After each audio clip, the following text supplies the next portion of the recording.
and welcome to Dinks with Kinks. And yes, I am Rebecca, and I am going to be hosting this week's episode. John, I don't know how to do your spiel, so you're just gonna. What spiel? Your whole like social media spiel, like that whole follow us on social media because we like hearing from you. And hey guys, don't forget we're on that social media. So make sure to follow us at Dinks with Kinks on Instagram, Facebook, and Twitter. Take it away, Rebecca. Well, that was John, and also with me is one of my favorite people, Shep. Hey. Good evening. So, you guys ready for tonight? I get to host what tonight. Are we talking I'm very about? excited about tonight because it is something I hold very near and dear to my heart. And penis? I don't hold penis near my heart, and only if I'm tit fucking it, and that's something different. Like I thought we were talking tit fucking tonight. I would talk tit fucking.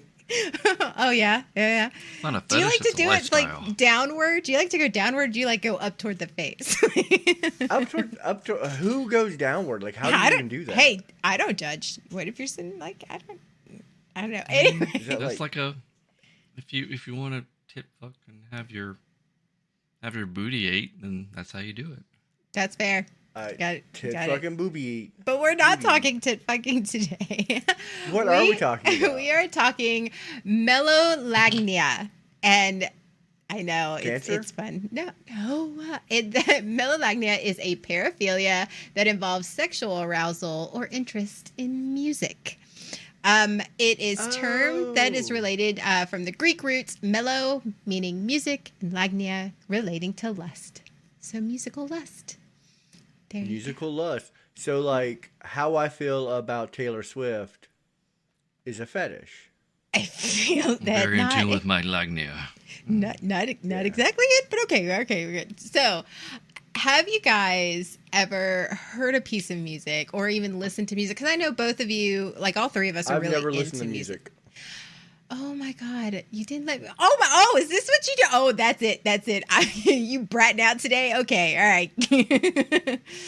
But have you listened to a piece of music and really just gotten really turned on? Not by anything else, but just by listening to the music itself.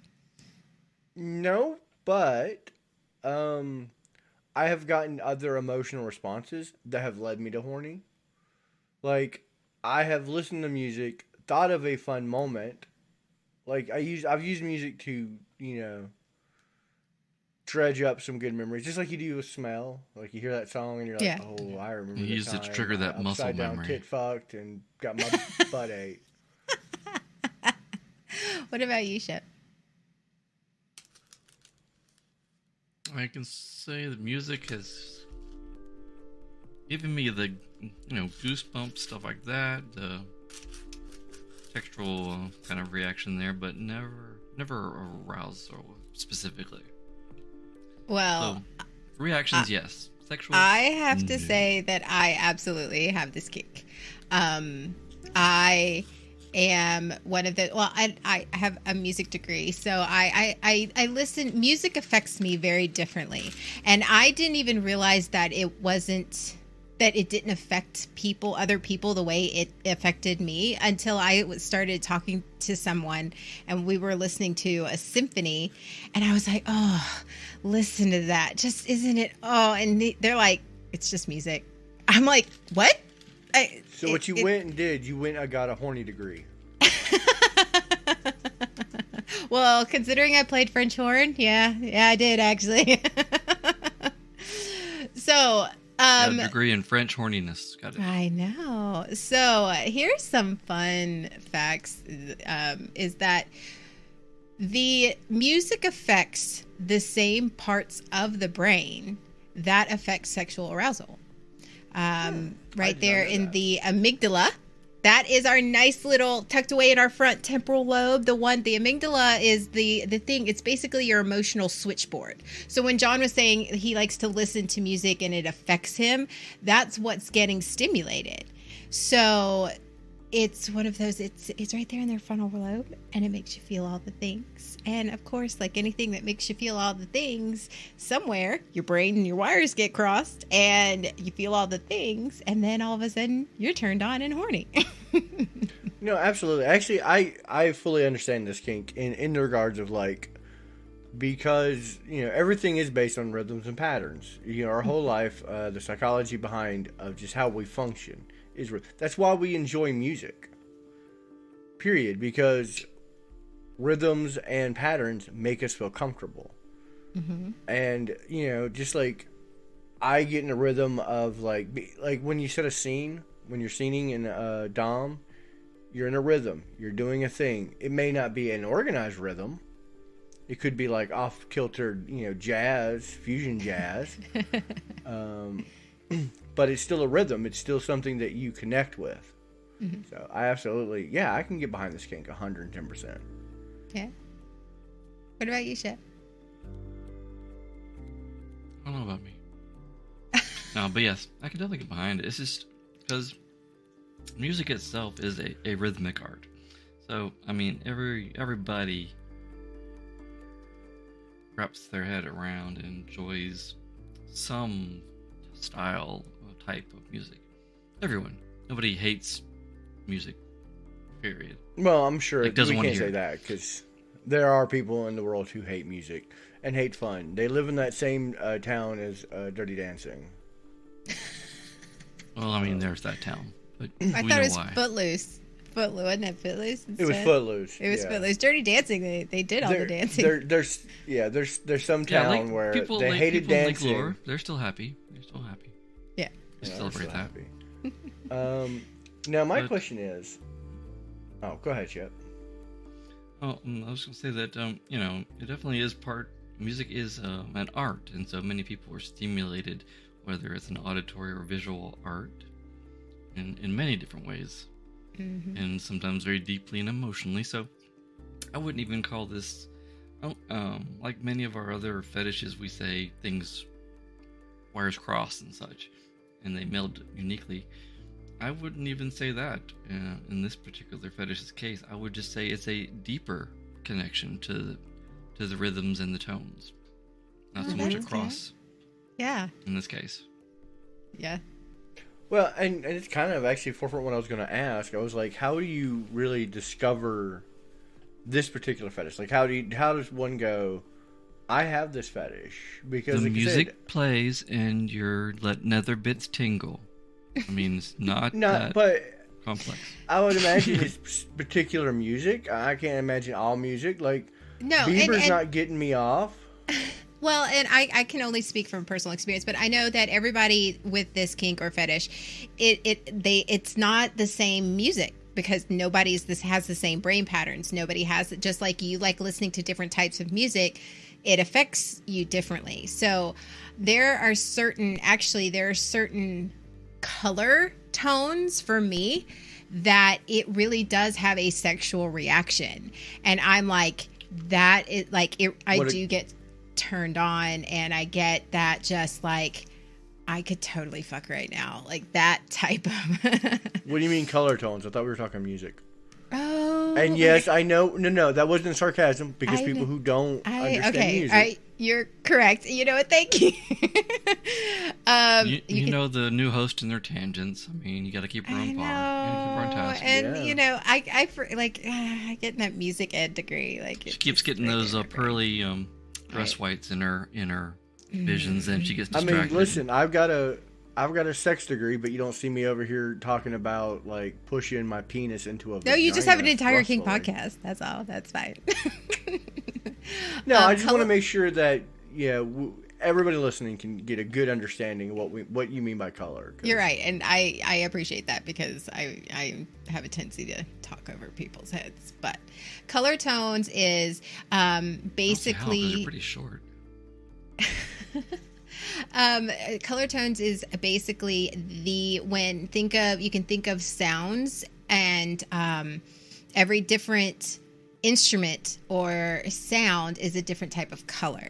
So it's like think of that as a color and a blend in together just like all sounds create sound waves. So the sound waves, when they are certain frequencies put together, make a different frequency and a total thing. And that's what we call that's what we call color tones and that. So what you're saying is, and just correct me if I'm wrong, if I get that bass in my car, like that rocking system, and I put you in the back seat, and I start vibrating that car to a certain frequency, are we losing our shit? No, because that's physical, not auditory. Yeah. No, I just wanted to make a vibration joke. You're gonna be vibrating. Moving on. Let's vibrate past that.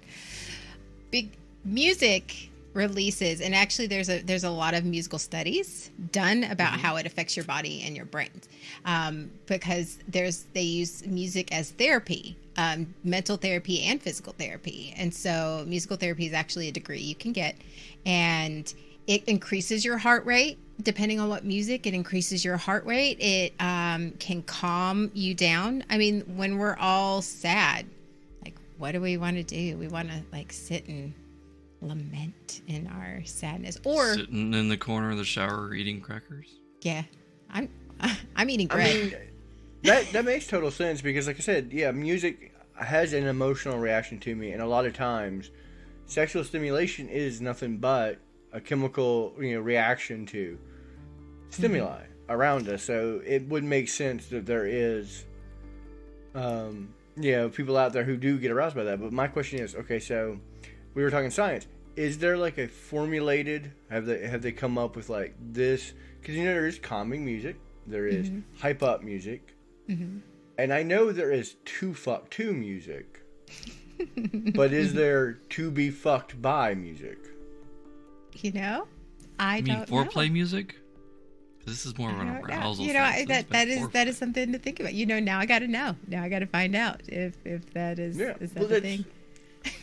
I wanted to know if they did, and that wasn't even a joke. That was like, they love trying to figure out this tone promotes calmness. This tone promotes aggression. Yeah. Is there a tone that typically, if you have this, arousal, will it trigger it? Well, I mean, there are some universal frequencies and such. Certain white noise and stuff like that. And of course, as we see with all the rising comments of anxieties, depressions, we also see the rise of the apps that have the perfect frequencies that if you listen to for a while, they calm you. And for the longest of times, we've had ones that motivate. Oh, you found it? I did. Is it the sex frequency? What is it? It is the gamma pattern. This frequency pattern accounts for a range of 30 to 50 hertz. The study authors suggest that these frequencies promote maintenance of arousal while the person is awake. Also been known to, so it makes me Hulk out and sex out. Got it. Gamma pattern. Gamma pattern. Give me that gamma. So, gamma pattern, great for sex. Gamma radiation, great for the Hulk. Yeah, hulking up. But at the same time, you have to think about like when I said, you don't like the same music that I like. Every brain pattern is different. And that's what makes us all unique. So you can get close, but I don't think that the effects are the same. Like, especially like when you go getting in the mood music, like that, because again, it's affecting the frontal lobe and the amygdala, and you're like, I'm gonna get in the mood, so you put on a certain playlist, but everybody's in the mood playlist looks a little different. So yeah, well, that's kind of why I wanted to look into it, like if there was a way to almost, and I mean like, compare your feelings, like, because like the gamma range is not necessarily a beat, it's not a instrument, it's not this. Is there a correlation between the music that does arouse you and this particular frequency? Like, are these songs often played in this frequency? And that would be like a fun science test, like a science test. Oh yeah. To kind of like test, yes. Science test. trying to play this frequency and get me turned on? Is that like helping so I can put out fires? Like what is happening? Like firefighting. Listen, we're just trying to build the next bridge of firefighters. the fire truck just plays that frequency on the way to the fire. So you can. There's no like alarms. It's just that frequency. To do the dance of the Navy. So no, I mean, cause you know me, I'm curious about like the science behind of like why this particular tree. Because I've never experienced arousal from music, so I don't have a frame of reference other than like, yeah, I get sad when I hear like "Hero" by Chad Kroeger, and I hate Nickelback, but they say it takes a hero. Oh my god! That's yeah, right. Yeah, and you know what? I like Nickelback. Don't at me. It's fine. Oh man, just like that. I feel like a lot of the like rock and heavy metal opera styles, they do that. They kind of get into those frequencies and tones sometimes. And there was always one song that really like pulled me in, but didn't give me that sexual reaction. Which was it? I think it was by Garbage. Number One Crush. That is absolutely the way they did a the slow song. and deep tones. Oh, Arctic Monkeys. A... That one. What do I want to know? That one. You should create a playlist of songs that arouse you. Oh yeah. Yeah, honestly, that wasn't a joke. That's a real thing. Like I think you should do that. I think you shouldn't, because if the ESPN has that playlist, I know. I don't know. That's a mighty weapon that I don't know if I'm ready that to hand is a to just mighty anyone. weapon. But I will side with Shep. If there was music that could arouse me, it is definitely Garbage, and I'm the band Garbage, not. Yeah, like I said, the Shirley number Manson. one Crush, because it just was slow and deep, deep instrumentals. It's really good. All of their songs. That hits differently. I will say their Yeah. music does hit differently. So I wonder. Now I'm going to go look that up. Now I'm going to go start looking at. I'm going to You start can get the studying frequencies of the different songs. If you They look up how music affects the body and the brain, there have been decades of studies. Like I could go on for hours about how it affects. Oh, my video went out. That's cool. All right, I don't know what's going on. Your video went out on the audio podcast? That's strange. I know. Well, that's fine. Weird. But there's just decades of research, because it's everybody comes at it from a different angle, and it's just fascinating. It really is. And the pleasure center, the pleasure chemical dopamine, is released, and it's the same amount of pleasure that you get when you have sex. The same chemical, same brain function. You get aroused, and sometimes it's like some people are visual and they get that from looking at it, but sometimes you get listening to that music and it's that dopamine hit, that rush of dopamine, and it fills your entire body, and it is a rush. It really is.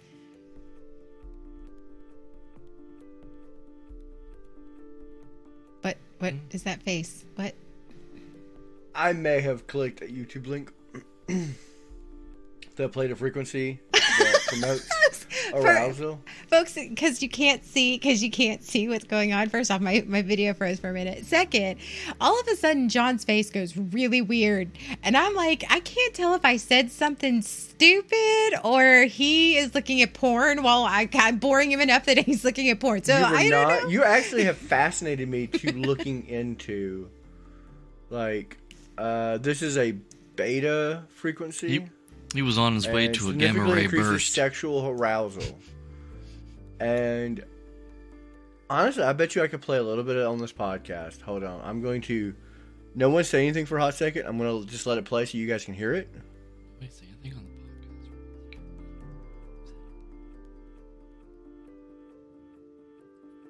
podcast. I don't hear anything. We're going to keep talking until we hear something, then maybe we'll shut up. Well, yeah, I didn't want y'all to talk because I was playing it through my speakers, so I didn't want to get double audio. Oh, well, we didn't hear anything. We were just didn't hear a thing. awkwardly. I know, it did not pick up on the microphone, so we're just going to block that. I'm going to edit it in later. Okay. I will send you guys the link so you guys can hear it. Awesome. But it sounds like the sound before a weather report. Except it's more twerpy, like chirpy. You're hearing the sound waves. You're hearing the waves. Mm-hmm. That when you are tuning an instrument, you listen to try to get those sound waves. So the closer you get to in tune until you don't hear it at all. Put my ear in a conch shell. That's what really gets my waves going. Okay, what is the song that you listen to, or what maybe an instrument, or what is it, something that really does just maybe not turn you on but affects you, like affects you emotionally, or like that does get you in the mood? Because I mean, you guys said garbage, but like, what is something that absolutely really moves you like every time? And it can be any emotion, happy or sad, because they all pump the same chemicals and there's a long list. It's not necessarily just one or two. They pump variety. I don't know if I could name a song that triggers just an emotion, because like I said, some songs hit harder than others different times. Mm-hmm. Like I said, Hero by Jack Kirker and the guy from it's all over TikTok right now, and they're syncing it up with other movies and all that. I'm like, yeah, it always works. And it always makes me feel chills. I don't know why, but it does. Another good one is, for me at least, Push It by Garbage.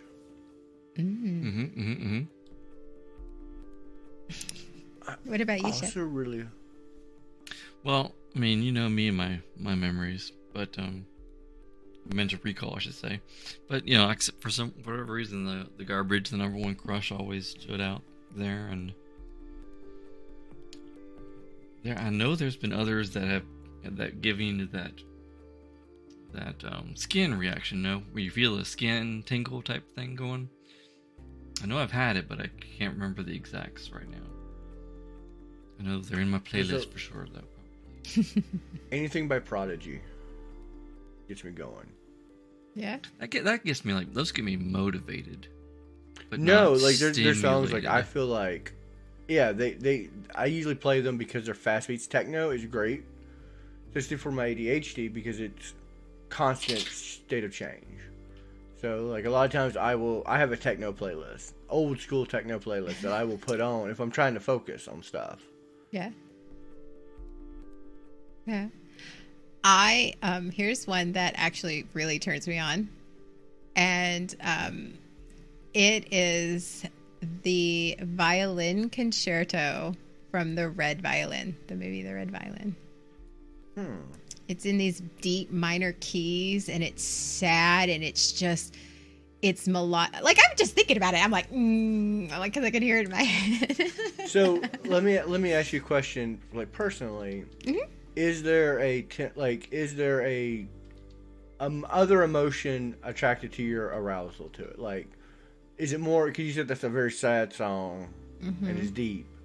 Is that like a trend, or could it be like, also there's this high tempo song and it's happy?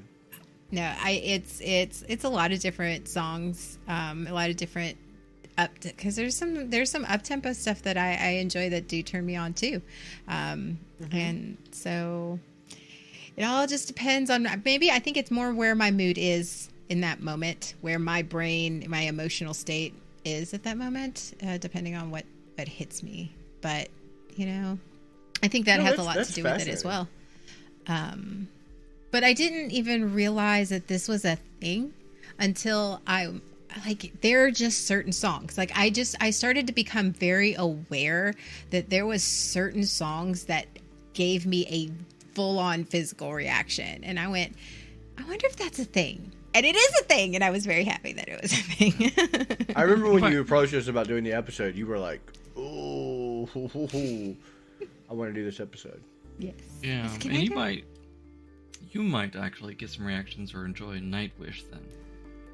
That's one of the bands that mixes a lot of metal and opera together. They're very good. Their tones and I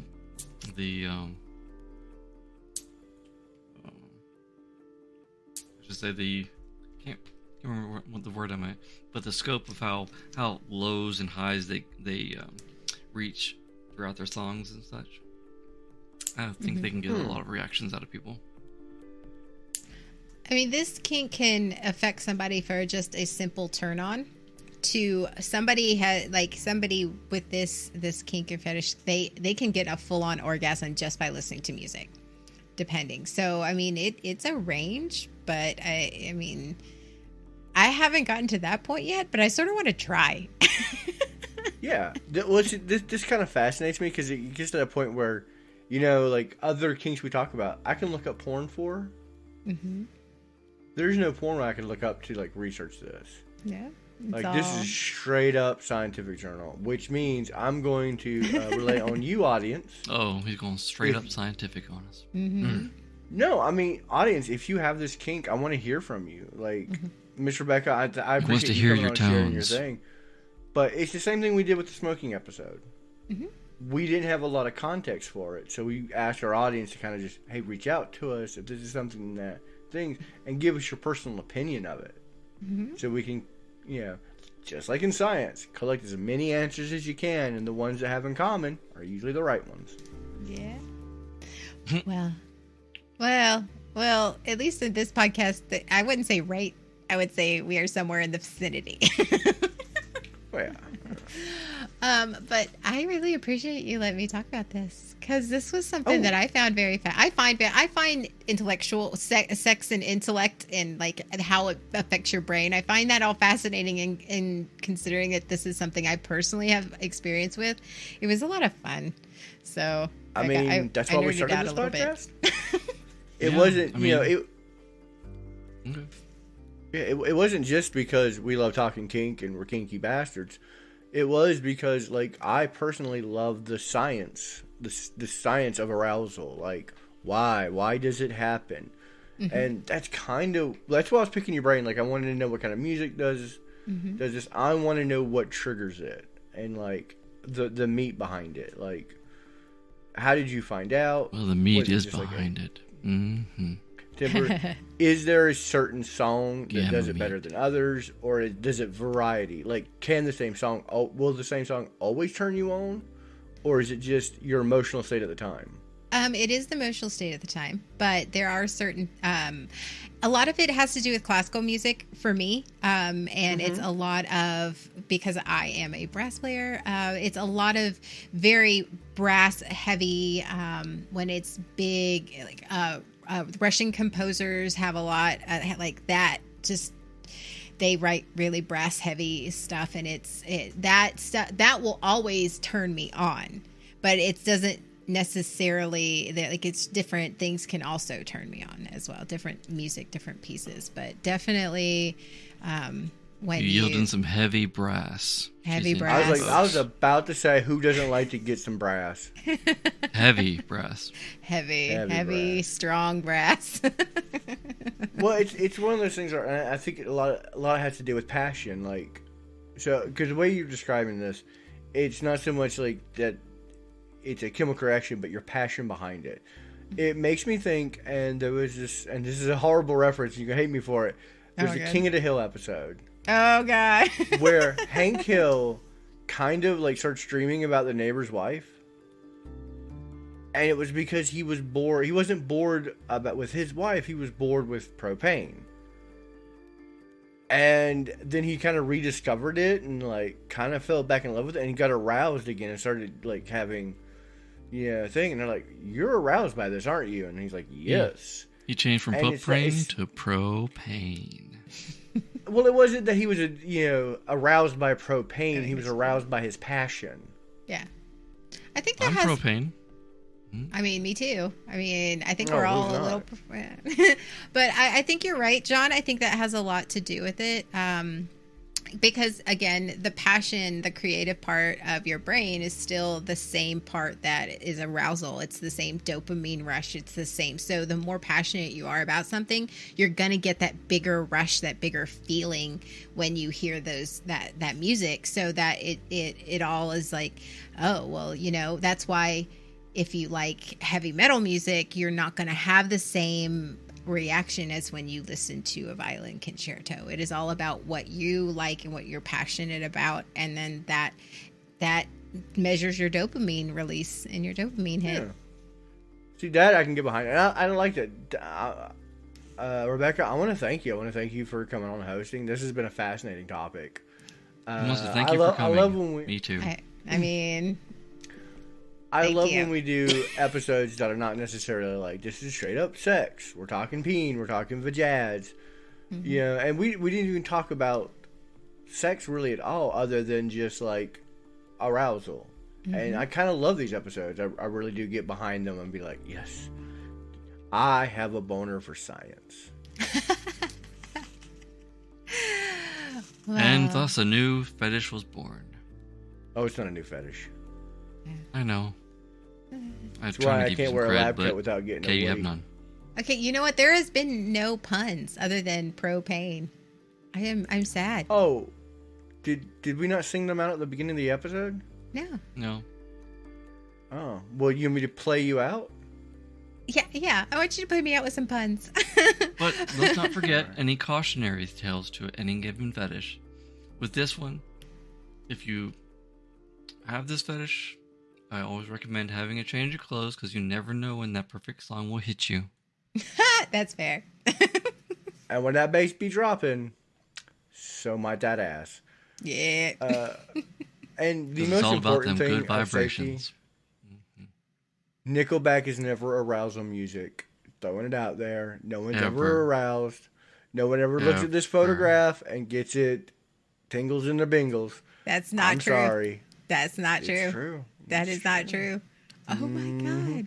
There's So Anyway, true. anyway. Why don't you outro us out, huh? all right. Well, I have been one of your co-hosts. Our host tonight, Miss Rebecca, and our other co-host, Mr. Shep, are fantastic people, and I love you. And thank you so much for another Nickelback. great episode. And thank you for listening. If you made it this far and you got to hear those puns, if you were only here for the puns, I'm glad we got to finish last. Make sure to follow us on that social media at Dinkswood Kinks on Facebook, Instagram, and Twitter. In fact, actually, this one I want you guys to reach out to us. I want to hear from people who have this fetish because I want to get multiple like perspectives of it. Yeah, like 'Cause I opinion, do- this was a great episode until he tried to pun. I wasn't very Yes. punny. Please reach out because it's fascinating and it'd be fun. So, but thanks for letting me host and Thank you. Will you do it again? I will soon if you beg. If you're a good boy. All right, I'll beg. I'll be All right. good. She needs to work on that intro though. She forgot the socials. I I did. did forget the socials. Sorry. We've All only right, been doing good this for night, like 150 everyone. episodes. Till next time. Good night, everyone.